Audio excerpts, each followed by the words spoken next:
KBC में करोड़पति पति। सूरज के जीवन का एक ही फंडा था कि मेहनत तो गधा भी करता है, घर बैठे जो कमाए समझदार वही होता है। इसीलिए उसने कभी नौकरी ही नहीं ढूंढी। इस बात से हालांकि उसकी पत्नी शिखा बिल्कुल भी अग्री नहीं करती थी, पर फिर भी सूरज को समझाना बेकार था। टीवी में कैसे बनोगे करोड़पति का ऐड देखकर उसे लगा कि बस अब तो घर बैठे ही वो करोड़पति बन सकता है, और उसके पीछे उसने अपने सारे सोर्सेस एक्टिव कर दिए। 2 हफ्ते में उसके कलीग के साले के पड़ोसी के बेटे का सोर्स निकलता है जो कि उसे शो में पहुंचा सकता है, और सूरज उससे मिलने चला जाता है।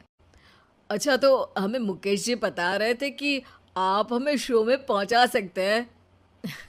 हाँ, उसमें कोई तकलीफ नहीं है। मैं कल अगर कोशिश करूँ तो इसी महीने में आपका नंबर आ जाएगा। अरे ये तो बहुत बढ़िया हो गया। अच्छा, वो सिलेबस और क्वेश्चन पेपर का कोई जुगाड़ है क्या? हैं?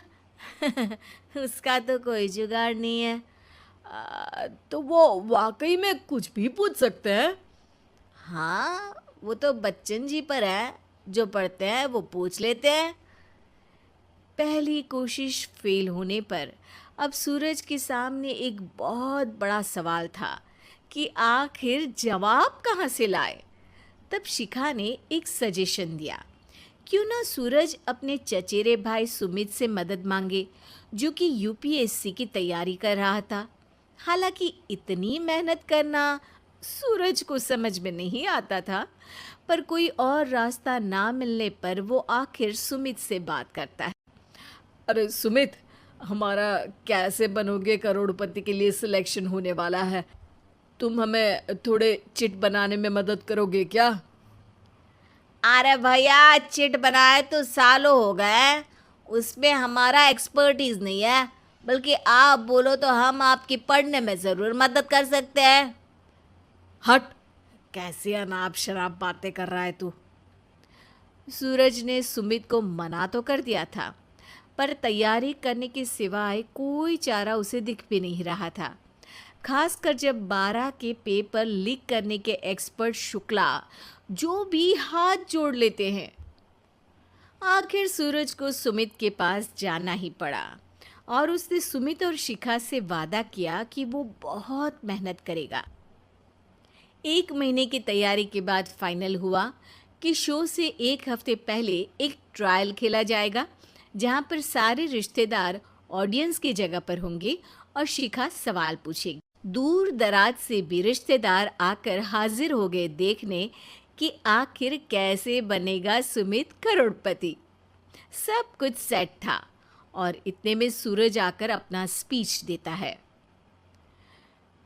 ये 1 महीना मेरे लिए आसान नहीं था, पर अपने भाई सुमित और अपनी पत्नी शिखा की मदद से मैं इतनी दूर पहुंच पाया हूँ।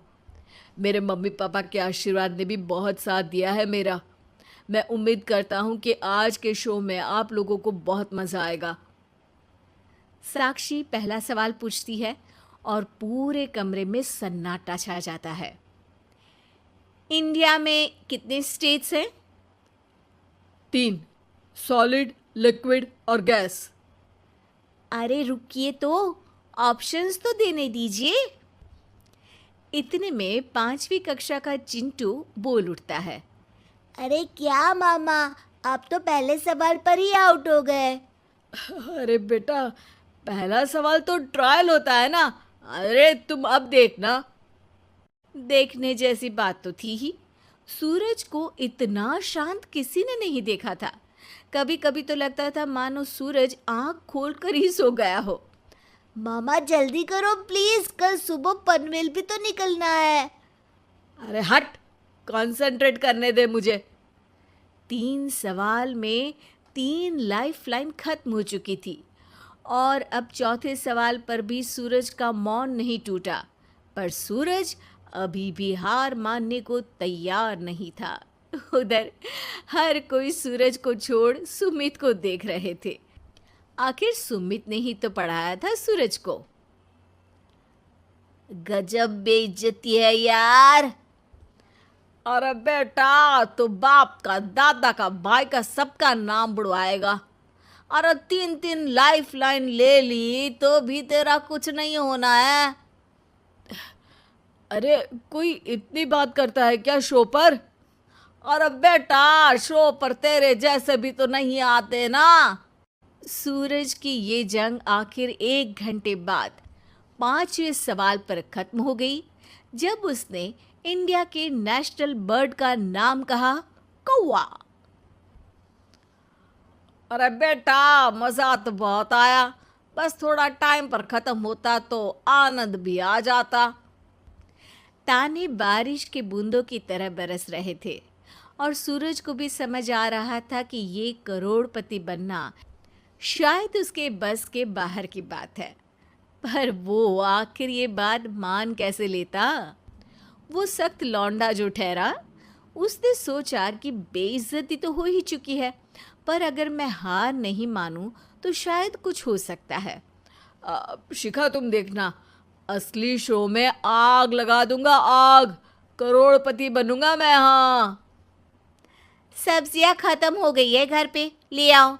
पहले पति बन जाओ, फिर करोड़पति बनना। अरे गजब बेइज्जती है यार। बेटा, अभी तो घर पर ही हुई है, 1 हफ्ते में तो तुम देश के सामने करवा कर आओगे। वैसे जब टीवी पर जाओ ना, तो बस अपने मम्मी का ही नाम लेना, ठीक है? कोई पूछे तो बोलना कि पापा नहीं है मेरे। अरे पढ़ाई की, पेपर निकलवाए, इतने सारे लोगों को खाना खिलवाया, क्या फर्क पड़ा? इसीलिए मैं कहता हूँ कि मेहनत तो गधा भी करता है, घर बैठे जो कमाए वही सिकंदर।